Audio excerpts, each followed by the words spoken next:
সবাইকে আমার channel গিস্টি by me স্বাগতম। আশা করি সবাই ভালো আছো। আর আজকে তোমাদের সাথে এক্সপ্লেনেশন করব হচ্ছে স্প্যানিশ একটি মুভি। আশা করি তোমাদের এই মুভিটি ভালো লাগবে। যখন আমি মুভিটি দেখেছিলাম আমি নিজে অবাক হয়েছি, আর তোমাদের সবাইকে অবাক করার জন্যই আমি এই স্প্যানিশ সাইফাই মুভিটি নিয়ে চলে এসেছি। মুভির শুরুতে একটি গুহা দেখানো হয়, আর গুহার মধ্যেই হঠাৎ একটি ব্লাস্ট হয়। আর এই ব্লাস্টের কারণেই কিছু শ্রমিক মারা যায়। তাদের শরীর পোস্টমর্টম করার জন্য একটি ডাক্তারকে বলা হয়, কিন্তু পোস্টমর্টম করার সময় ডাক্তারটি যা জানতে পারে সেটা নিয়েই হচ্ছে মুভির মেন কাহিনী শুরু হয়। মুভিটি 2022 সালে রিলিজ করা হয়। সাইফাই মুভি, যার নাম হচ্ছে দি অটোপসি। মুভির শুরুতে দেখানো হয় কিছু শ্রমিক হচ্ছে গুহাতে কাজ করে। তারা হচ্ছে 3টি লেভেলে কাজ করে। প্রথম লেভেলের কাজ শেষ হলে তারা দ্বিতীয় লেভেল, আর দ্বিতীয় লেভেলের কাজ শেষ হলে তারা তৃতীয় লেভেলে কাজ করতে যায়। আর শ্রমিকগুলো এক লেভেল থেকে দ্বিতীয় লেভেল, দ্বিতীয় লেভেল থেকে তৃতীয় লেভেলে যাওয়ার জন্য কিন্তু তারা লিফট ব্যবহার করে। আর হঠাৎই তারা দেখতে পারে একজন শ্রমিক লিফটের উপরে এসে লাফ মারে। আর যখন তারা তাকে বলে যে তুই কি করছিস এটা, আর তখনই সে তার হাতের একটি বাল্ব জাতীয় জিনিস ছুঁড়ে মারে, আর সেখানে একটা বড় ধরনের ব্লাস্ট হয়। আর ব্লাস্টের কারণে অনেক শ্রমিক মারা যায়। আর তাদের স্মৃতির জন্য একটি স্মৃতি মেমোরিয়াল বানানো হয়, যেখানে সব মানুষজন এসে তাদের প্রয়োজনীয় জিনিসপত্র এবং ফুল দিয়ে তাদেরকে স্মরণ করে। কিছুদিন হলো এই শহরের কিছু মানুষ গায়েব হয়ে যাচ্ছে, আর সেই সব গায়েব হওয়া মানুষের পোস্টারগুলো শহরের অলিতে গলিতে লাগিয়ে রেখেছে। এগুলো পোস্টমর্টম করার জন্য ডক্টরটি হচ্ছে থানাতে দেখা করতে যায়। আর যখন সে থানাতে দেখা করতে যায় তার পেটে অনেক ব্যথা শুরু হয়।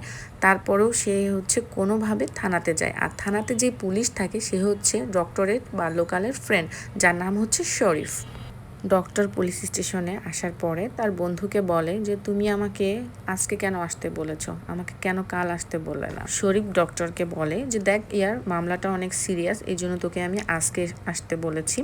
কারণ যেই মানুষগুলো মারা গিয়েছে সেই মানুষগুলোকে কোম্পানি কোনো রকম ইন্স্যুরেন্সের টাকা দিতে রাজি হচ্ছে না।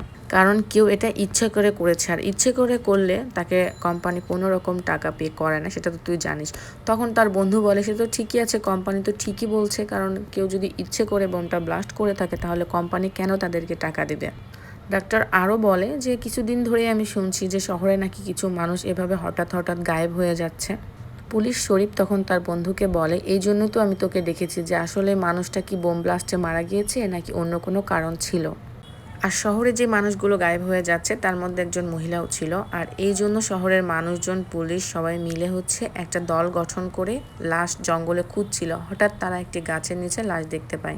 লাশটিকে তারা আইডেন্টিফাই করতে পারেনি, আর সেই জন্য তারা লাশটির কিছু পিকচার নিয়ে রেখে দেয়, যাতে পরে তারা বুঝতে পারে যে এটি হচ্ছে কার লাশ। আর একটা অবাক করার বিষয় হচ্ছে লাশটিকে কিভাবে মেরেছে তারা সেটা বুঝতে পারে না, কিন্তু লাশের গায়ে এক বিন্দু পরিমাণ রক্ত তারা খুঁজে পায় না। এটাই হচ্ছে সব থেকে আশ্চর্যজনক বিষয়। সে বলে লাশটিকে দেখে মনে হচ্ছে তার গায়ে থেকে একদম সমস্ত রক্ত চুষে নিয়েছে কোনো প্রাণী। এমনও কি হতে পারে যে কোনো প্রাণী এভাবে একটি মানুষের গায়ে থেকে রক্ত চুষে নেয়?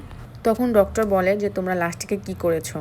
তো শরীফ তখন বলে যে লাশটিকে আমরা পোস্টমর্টম করতে চেয়েছিলাম, কিন্তু পরে চিন্তা করেছি যদি লাশটি আমরা এখান থেকে সরাই তাহলে যে খুনি সে বুঝে যাবে যে লাশটি আমরা সরিয়েছি, এই জন্য তারা লাশটি সেখানেই ঠিক রেখে দিয়েছে। আর আমি কিছু পুলিশকে বলেছি সবসময় যেন লাশটির উপরে তারা নজর রাখে, যদি সেই খুনি সেখানে আবার লাশটি দেখতে আসে তাহলে তাকে ধরা খুব সহজ হয়ে যাবে। আর তাদের কাছে আমি 2টি অকি-টকি দিয়ে রেখেছিলাম, কিন্তু আমরা তাদের সাথে যোগাযোগ করতে পারছিলাম না। হঠাৎ আমরা জঙ্গলে যেয়ে দেখি যে তাদের অকি-টকি পড়ে আছে, আর কিছু দূর পরেও তাদের লাশটি পড়ে আছে। পরের দিন আমরা জানতে পারলাম যে ব্যাগের মধ্যে যে লাশটি ছিল সেটা হচ্ছে অ্যাভিল নামের একটা লোকের লাশ। আর অ্যাভেলভি ওই সুরঙ্গেই কাজ করতো, কিছুদিন আগে সে গায়েব হয়ে গিয়েছিল। আর শেষবারের মতো তাকে একটি পাবমে দেখা গিয়েছিল। আর তখনও ফ্ল্যাশব্যাকে দেখানো হয় অ্যাভেল পাবমে গিয়েছিল, সেখানে তার একটা পরিচিত মানুষের সাথে দেখা হয়, তার নাম ছিল সিকেস। এই লোকটিও হচ্ছে সেই সুরঙ্গে কাজ করত, আর কিছুদিন আগে থেকে এই লোকটি হচ্ছে সুরঙ্গে যাওয়া বন্ধ করে দিয়েছিল। আর অ্যাভেল তাকে জিজ্ঞাসা করে সে কেন সুরঙ্গে কাজ করতে আর যাচ্ছে না। আর তখনই লোকটি তাকে বলে যে সে হচ্ছে স্কাইস না, সে হচ্ছে হেলেন। সে তাকে অন্য মানুষ মনে করে কথা বলছে। অ্যাভেল তাকে বলে যে সে স্কাইস, সে হেলেন না, অবশ্যই সে স্কাইস। তখনই সে তার চোখের দিকে তাকিয়ে কথা বলে, আর তার চোখের মধ্যে একটা কেমন যেন আলো দেখা যায়। আর তখনই মনে হয় যে সে স্কাইসের বশে চলে এসেছে। আর তখনই লোকটি বলে যে তুমি যদি আমার সব কথা শোনো তাহলে তুমি আমাকে যে নামে ডাকছো আমি সেটাই হব। তো তুমি তোমার বিয়ারের গ্লাসটি এখানে ফেলে দাও, আর তোমার গাড়ির চাবিটি হচ্ছে আমাকে দিয়ে দাও। আর এখানে দেখে বোঝা যায় অ্যাবেল হচ্ছে লোকটির বসে চলে এসেছে, আর সাথে সাথে তার গাড়ির চাবি তাকে দিয়ে দেয়, আর তার পেছন পেছন সে তাকে অনুসরণ করে চলে যায় বাহিরের দিকে। আর এই সব কিছু হচ্ছে এখানে বসে থাকা যেই লোকজন সেগুলো দেখেছিল, আর সেগুলোই হচ্ছে পুলিশকে বলেছে তারা। আর সেই দিনের পর থেকে অ্যাবেলকে আর দেখা যায় না, গায়েব হয়ে গিয়েছে। আর তারপরেই তার লাশটি হচ্ছে সেই গাছটির নিচে দেখা যায়। পুলিশ যখন ওই গুহার শ্রমিকদের ফাইল দেখছিল তখন তারা বুঝতে পারে অ্যাবেল ওই রাতে যাকে দেখেছিল সে কিন্তু অ্যালেন না, সে অবশ্যই হচ্ছে স্কাইস। আর তখন যখন তারা স্কাইসের সম্পর্কে জানার জন্য, তথ্য নেওয়ার জন্য জিজ্ঞাসা করে, তখন তারা সবাই বলে যে সে তো 9 মাস আগেই গায়েব হয়ে গিয়েছিল। হঠাৎ একদিন সে এই শহরে এলেন নাম নিয়ে আসে, আর সে ঠিক সে আগের গুহাতেই সে কাজ করতে শুরু করে। পুলিশ তার বন্ধু ডক্টরকে বলে যখন স্কাইস সুড়ঙ্গে কাজ করছিল তখন আমরা তার ঘর তল্লাশি করার জন্য যাই, আর সেখানে যেয়ে আমরা দেখতে পারি অ্যাবেলের আইডি কার্ড। তখন আমাদের মনে হয় স্কাইসি অ্যাবেলকে হত্যা করেছে। হঠাৎ তার ঘরের মধ্যে আমরা বল জাতীয় একটা জিনিস দেখি, সেটা আমাদের গাড়িতে রেখে আমরা গুহার দিকে রওনা হই। বলটা দিয়ে অনেক দুর্গন্ধ বের হচ্ছিল, আর যখন এটা স্কাই জানতে পারে তখন গুহা থেকে এসে বলটি নিয়ে দৌড় দিয়ে আবার গুহার দিকে চলে যায়, আর তখনই সে লিফটের উপরে লাফ মারে। আর গাইস, তোমরা তো জানোই প্রথম দিকে যে লিফটের উপরে স্কাইস লাফ মারার পরে কি হয়েছিল। লিফটের উপরে লাফ মারার পরেই তার হাত থেকে বলটি ছোড়ার পরেই কিন্তু সেই গুহার মধ্যে বড় ধরনের একটা ব্লাস্ট হয়। কাহিনীটি আবার বর্তমানে চলে আসে, আর পুলিশ তার বন্ধুকে বলে আশ্চর্য করার বিষয় হচ্ছে এটি, সে কিভাবে জানলো যে আমার গাড়িতেই হচ্ছে বলটি আছে।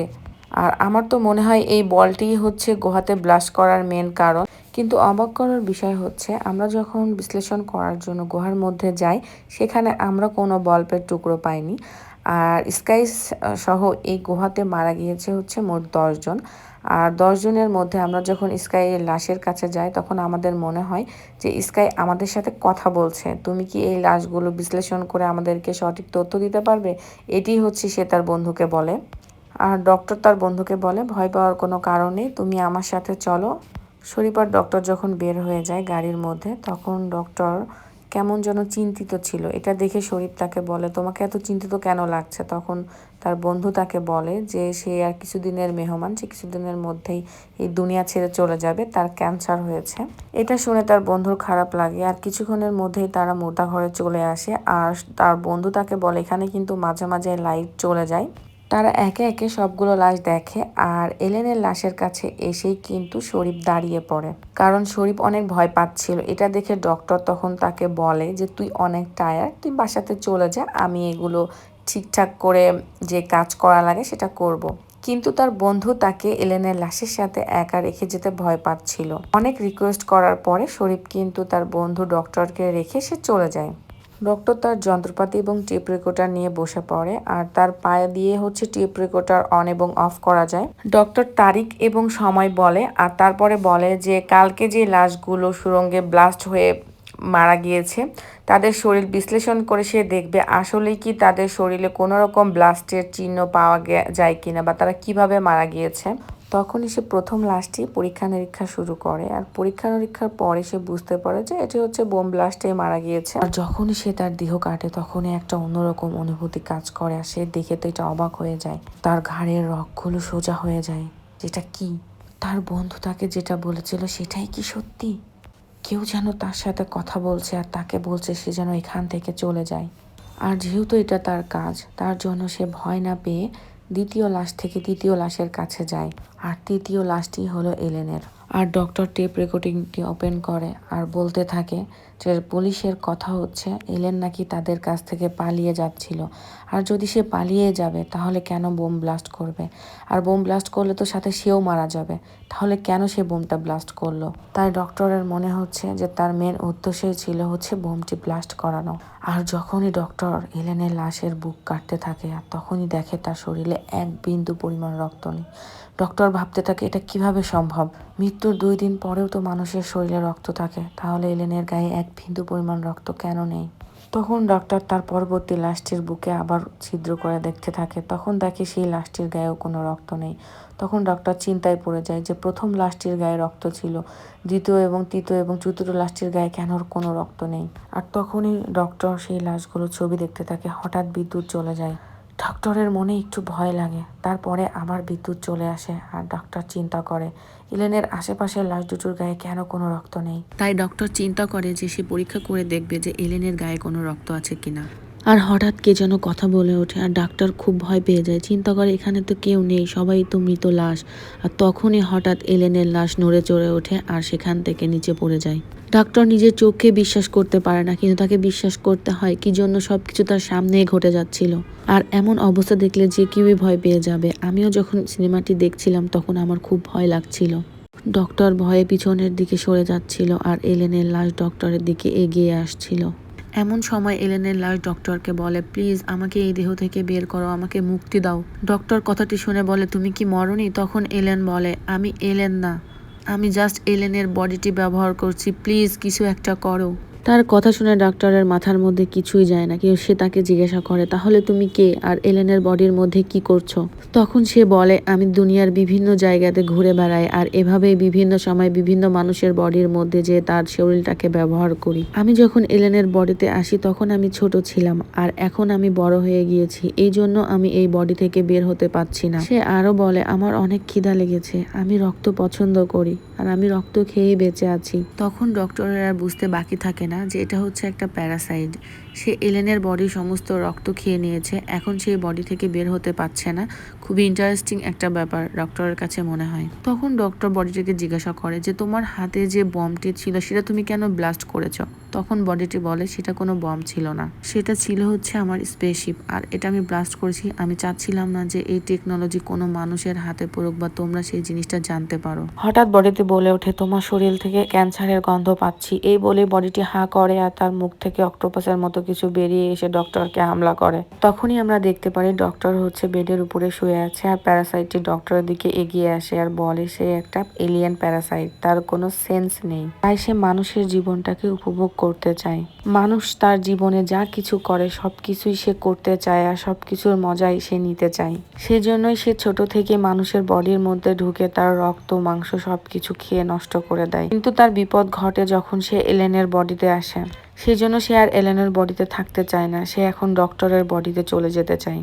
এই কথা শুনে ডক্টর বডিটিকে বলে যে সে যদি তার বডিতে আসে তাহলে বেশি দিন সে বাঁচতে পারবে না, কারণ সে হচ্ছে ক্যান্সারের রোগী। এই কথা শুনে ডক্টরকে বডিটি বলে যে কোনো সমস্যা নেই, সে তার ভেতরে যে রক্তের সাথে সাথে তার ক্যান্সারটিকেও খেয়ে ফেলবে। সে আরো বলে যখন ডক্টরের কাছে পোস্টমর্টম করার জন্য কোনো লাশ আসবে তখন সেই লাশের রক্তও সে পান করে ফেলবে। এই বলে সে তার কাপড় চোপড় কাটতে থাকে আর ডক্টরের পাশে শুয়ে পড়ে।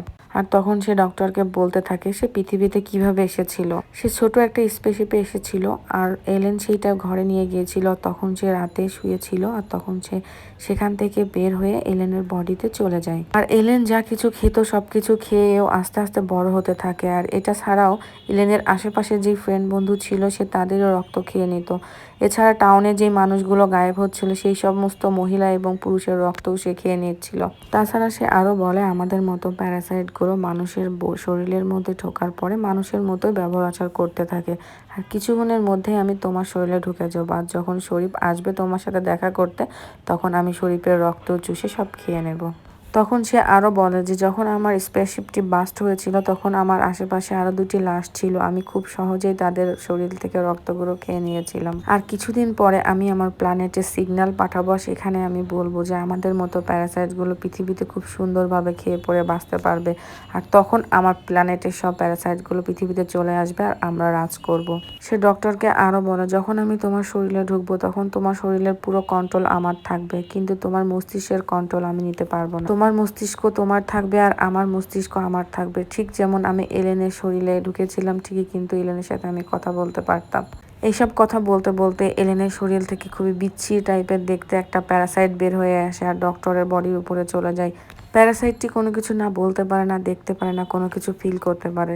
জাস্ট প্যারাসাইটটি চেষ্টা করছে কি কোনোভাবে ডক্টরের বডির মধ্যে ঢুকে যাওয়ার জন্য, কারণ ডক্টরের বডির মধ্যে না ঢুকতে পারলে প্যারাসাইটটি মৃত্যুবরণ করবে। যখনই প্যারাসাইটটি এলেনের বডি থেকে বের হয়ে আসে তখনই এলেন চেষ্টা করে প্যারাসাইটটিকে একটা চাকু দিয়ে মারার জন্য, আর তখনই তার মস্তিষ্ক ড্যামেজ হয়ে সে মৃত্যুবরণ করে। এখন ডক্টর ডক্টর চিন্তা করে যে কি করা যায়, যেভাবেই হোক প্যারাসাইটটা যদি তার শরীরে ঢুকে যায় তাহলে তাকে কেটে বের করা ছাড়া আর কোনো উপায় থাকবে না। আর তখনই ডক্টর এলেনের হাতে যে চাকুটি থাকে সেটি তার কাছে নিয়ে নেয়, কিন্তু সে প্যারাসাইটটাকে মারতে পারে না, কারণ তার হাত পা বাঁধা ছিল। আর সে যে এইসব করছিল সেটা কিন্তু প্যারাসাইটটি কোনোভাবে বুঝতে পারছিল না, কারণ তার কোনো সেন্সই কাজ করে না। এমন কঠিন পরিস্থিতিতে ডক্টর কি করবে বুঝতে পারে না, তাই সে তার চোখ দুটি অন্ধ করে ফেলার সিদ্ধান্ত নেয়, কারণ তার চোখ দিয়েই কিন্তু এই প্যারাসাইটটি সবকিছু দেখতে পারতো, বুঝতে পারতো। আর এমন সময় প্যারাসাইটটিও এলেনের বডি থেকে ডক্টরের বডিতে চলে যায়। ডক্টরের বডিতে যাওয়ার পরে ডক্টরের সাথে কিন্তু প্যারাসাইটটি কথা বলতে শুরু করে, ডক্টরকে বলতে থাকে যে দেখো আমি কিন্তু তোমার বডিতে চলে এসেছি। তখন ডক্টর হাসতে থাকে আর বলতে থাকে তুমি কি কিছু দেখতে পাচ্ছ? তখন প্যারাসাইটটি বলে আমি কেন কোনো কিছু দেখতে পাচ্ছি না, আমি যদি কোনো কিছু দেখতেই না পারি তাহলে কিভাবে আমি সব কিছু কাজ সম্পূর্ণ করব। আর ডক্টর তখন বলে তুমি যাতে দেখতে না পারো সেই জন্যই আমি আমার চোখ দুটো নষ্ট করে দিয়েছি, এখন থেকে তুমি না কোনো কিছু দেখতে পারবে না, কোনো কিছু খেতে পারবে না, কোনো কিছু শুনতে পারবে। আর তখনই আমাদেরকে দেখায় যে ডক্টরের শরীরে যখন প্যারাসাইটটি ঢুকছিল তখন ডক্টর তার কান, তার চোখ, তার জিহ্বা সব কিছুর ভিতরে এসে কেটে ফেলছিল চাকু দিয়ে। আর এখন এই প্যারাসাইটটি কোনো কিছুই করতে পারবে না, ডক্টরের শরীরের মধ্যেই জিন্দা লাশ হয়ে বেঁচে থাকতে হবে তাকে। তখন ডক্টর বলে যে তুমি যদি চিন্তা করে থাকো যে তুমি আমার শরীর কেটে বের হয়ে আসবে তাহলে তুমি ভুল চিন্তা করছো, কারণ আমি চাকুটি অনেক আগেই অনেক দূরে ফেলে দিয়েছি। আর যেহেতু আমি চোখ অন্ধ সেহেতু তুমি কোনো সময়ই পারবে না চাকুটিকে খুঁজে বের করতে, এখন তুমি আমার শরীরের মধ্যেই আটকে পড়েছো। আর তখনই প্যারাসাইট বলতে থাকে যে যখন তুমি মৃত্যুবরণ করবে, যখন তোমার লাশ শরীফ এসে দাফন করবে, তখন তোমার লাশ পচে গলে গেলে আমি তোমার লাশ থেকে বের হয়ে আসতে পারবো। আর কিছুক্ষণ পরে দেখা যায় যে শরীফ সেখানে আসে আর দেখে যে ডক্টর মরে পড়ে আছে। আর এটা দেখে প্যারাসাইট খুশি হয় যে এখন এই বডিটিকে সে দাফন করবে, আর তারপরেও শরীরটি পচে গেলে সে সেখান থেকে বের হয়ে আসবে আর অন্য কারোর শরীরে বাসা বাঁধবে। ঠিক সেই সময় আমাদেরকে দেখায় ডক্টর তার বুকের উপরে লিখে রেখেছে টেপটি প্লে করার জন্য। আর শরীফ যখন প্লে করে তখন সব কিছু বুঝতে পারে, আর ডক্টর বলে গিয়েছে তার শরীরটাকে আগুন দিয়ে পুড়িয়ে ফেলতে, যাতে করে এই প্যারাসাইটটি অন্য কারো শরীরে আর প্রবেশ না করতে পারে। ঠিক ডক্টরের কথা মতো শরীফ তার বডিটিকে নিয়ে যেয়ে পুড়িয়ে ফেলে। আর এভাবেই ডক্টর এলেন প্যারাসাইটটি নিয়ে তার জীবন উৎসর্গ করে আর পৃথিবীকে বাঁচায়। আর এভাবেই মুভিটি শেষ হয়ে যায়। তোমাদের কাছে এই মুভিটি কেমন লেগেছে? আমার কাছে কিন্তু অনেক ভালো লেগেছে। আর তোমাদের কাছে যদি এই মুভিটি ভালো লাগে তাহলে অবশ্যই আমার চ্যানেলটি সাবস্ক্রাইব করবে। আর এটা হচ্ছে এক্সপ্লেনেশনের প্রথম মুভি আমার। আশা করি তোমাদের ভালো লেগেছে। সবাই ভালো থাকবে, সুস্থ থাকবে। আল্লাহ হাফেজ।